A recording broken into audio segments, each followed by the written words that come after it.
नमस्कार साथियों, आज का हमारा वीडियो एक ऐसा टॉपिक पे होने वाला है जो हर गर्ल्स, महिलाएं और ब्यूटिशियंस उसको फेस करती है और हम इस वीडियो में कुछ हद तक इन प्रॉब्लम्स का सॉल्यूशन देने वाले हैं। और जो प्रॉब्लम्स है वो है vaginal infection, irritation, itching, dryness, white discharge की प्रॉब्लम, स्किन में पिंपल्स, एक्ने, टैनिंग, पिगमेंटेशन की प्रॉब्लम, हेयर में डैंड्रफ की प्रॉब्लम, फंगल इन्फेक्शन की प्रॉब्लम और फटी हुई एड़ियों की प्रॉब्लम और under the nails fungal infection. ये कई सारी समस्याएं हैं। इन सभी समस्याओं का समाधान है एक, वो है पीएच लेवल बैलेंस। वो भी किससे? फिटकरी से। जी हाँ, सही सुना आपने।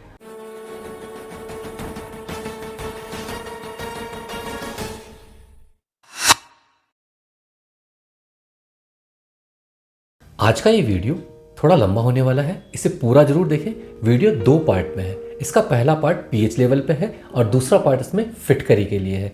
इन दोनों पार्ट को जब आप पूरी तरह से देखेंगे तो आपको समझ में आएगा कि किस तरह से फिटकरी से पीएच लेवल बैलेंस करके हम हमारी कई सारी प्रॉब्लम को सॉल्व कर सकते हैं, जो मैंने शुरू में बताई थी। तो स्टार्ट करता हूँ सबसे पहले पीएच लेवल से।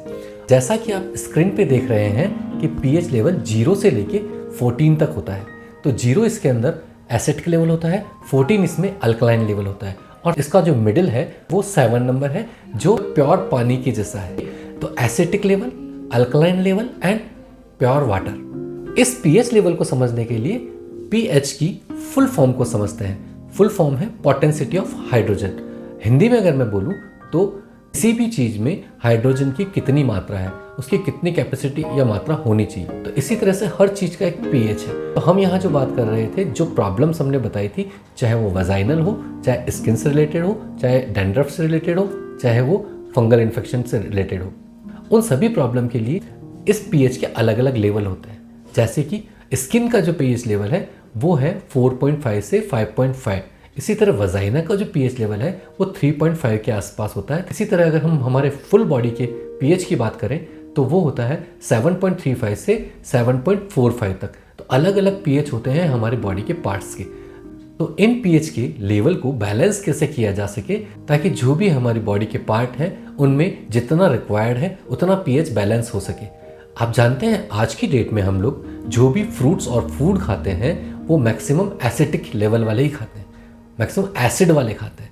लाइक नींबू, लेमन, ऑरेंज, संतरा, माल्टा एंड अनानास, पाइनएप्पल। तो इस तरह से हम अधिकतर फ्रूट्स और जो फूड खा रहे हैं उसमें भी एसिडिक चीज़ें ज़्यादा खा रहे हैं। तो अगर हम ध्यान दें हम अल्कलाइन में क्या खा रहे हैं तो आपको जान के ताजुब होगा, अल्कलाइन में हम बहुत कम फूड खा रहे हैं, लेकिन अगर हम ग्रीन वेजिटेबल खाते हैं वो अपना अल्कलाइन लेवल मेंटेन करती है। अगर हम आंवला खाएंगे तो हमारा अल्कलाइन लेवल भी बैलेंस रहेगा। हम लोगों ने अब आंवला खाना भी कम कर दिया है। इसके साथ ही हम लोगों ने जामुन खाने कम कर दिए हैं। जामुन में बहुत अच्छे लेवल पे अल्कलाइन होता है। साथ ही हमने आलू बुखारा भी खाना बहुत कम कर दिया है। तो आलू बुखारे में भी बहुत अच्छे लेवल पे अल्कलाइन होता है। इस पीएच लेवल में 0 एसिटिक है और 14 अल्कलाइन है। तो ये एसिटिक और अल्कलाइन का बैलेंस जो है उसको कैसे मैनेज किया जाए। पीएच में 7 नंबर वाटर का है, यानी पानी। अगर हम प्रॉपर पानी पिए तो भी हमारा पीएच बैलेंस होने लग जाएगा। अब यहाँ इस वीडियो का दूसरा पार्ट मैं बताना चाहूँगा। दूसरे पार्ट में हमने बात करी फिटकरी की। अगर आप फिटकरी की भस्म पानी के साथ लें तो आपका पीएच लेवल मेंटेन होने लग जाएगा, क्योंकि फिटकरी अल्कलाइन लेवल की तरफ आपका बैलेंस बनाती है। एसिटिक आपकी बॉडी पहले से है और अल्कलाइन की तरफ आप जाना चाहते हैं तो फिटकरी की भस्म को यूज कीजिए। अब फिटकरी की भस्म हम बनाएं कैसे? ओके, बहुत सिंपल सा एक तरीका है। अगर मैं जनवरी 2026 में बात कर रहा हूँ तो 20 रुपये की फिटकरी आप लेके आइए और 20 रुपये की करीब इतनी फिटकरी आएगी।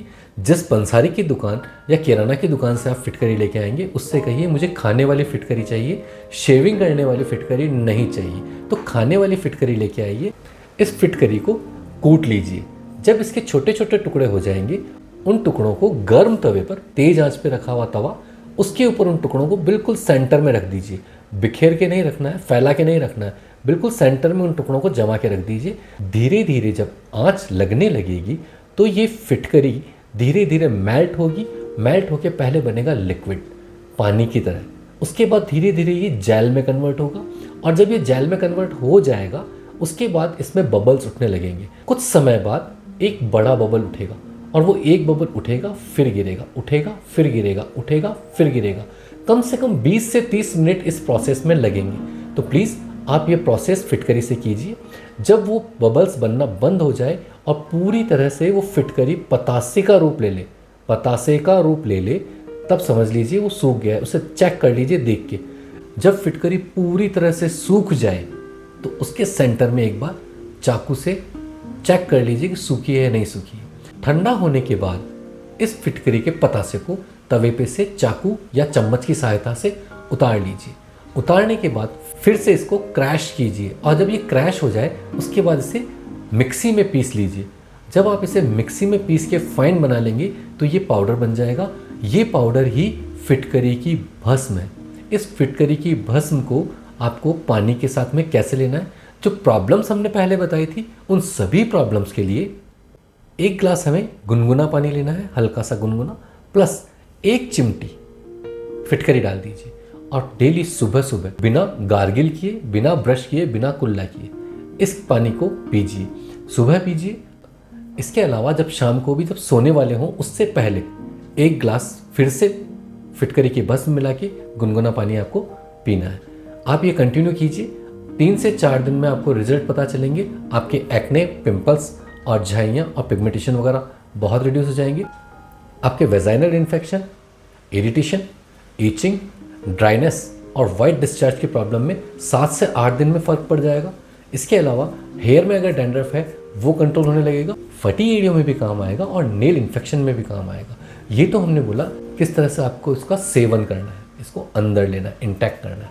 साथ ही आपको क्या करना है कि जो वेजाइनल इन्फेक्शन है उसके लिए एक मग, जो हम वॉशरूम में मग यूज़ करते हैं, एक मग गुनगुना पानी लीजिए, उसमें 2 से 3 चिमटी फिटकरी फिर से डालिए। फिटकरी के इसी पानी से आपको वजाइना को वॉश करना है। इसे रेगुलर नहीं करना है, इसे केवल 5 दिन तक करना है, फिर 5 दिन रुकना है। उसके बाद अगर फ़र्क पड़ता है तो ठीक है, वरना फिर 5 दिन और करना है। फटी हुई एड़ियों के लिए जो फिटकरी की भस्म है, जब भी आप पेडिक्योर कराते हैं और पेडिक्योर के बाद में फटी हुई एड़ियों में अगर आप कोई भी वैसलीन लगाते हैं तो इस फिटकरी की भस्म को मिलाने के बाद वैसलीन लगाएं। डैंड्रफ की प्रॉब्लम है, नारियल का तेल लीजिए, ये भस्म उसमें मिलाइए और सिर पे मालिश कीजिए। आपकी डैंड्रफ की प्रॉब्लम का काफ़ी हद तक सॉल्यूशन इसमें मिलेगा। जब भी सर्दियों का समय है तो हमारी बॉडी बहुत ज़्यादा डिहाइड्रेट रहती है, हमारी स्किन का पीएच उस समय अनबैलेंस रहता है। तो सर्दियों के समय में आप अपनी स्किन की ड्राइनेस को कम करने के लिए जो भी कुछ लगाते हैं, चाहे वो लोशन हो, चाहे वो वैसलीन हो, चाहे वो ऑयल हो, या वो गुलाब जल, ग्लिसरीन का कोई मिक्स घोल हो, कोई भी चीज़ आप लगा रहे हैं तो उसमें भी आप फिटकरी की भस्म मिलाइए और फिर लगाइए, तो ड्राइनेस बहुत कम रहेगी। तो ये आपकी स्किन के बाहर से पिगमेंटेशन को कंट्रोल करेगा, टैनिंग कंट्रोल करेगा, एक्ने कंट्रोल करेगा और पिंपल्स को भी कंट्रोल करेगा। तो देखा आपने फिटकरी के कितने फ़ायदे हैं। अगर आप भी इसके फ़ायदा लेना चाहते हैं तो आजमा के ज़रूर देखें।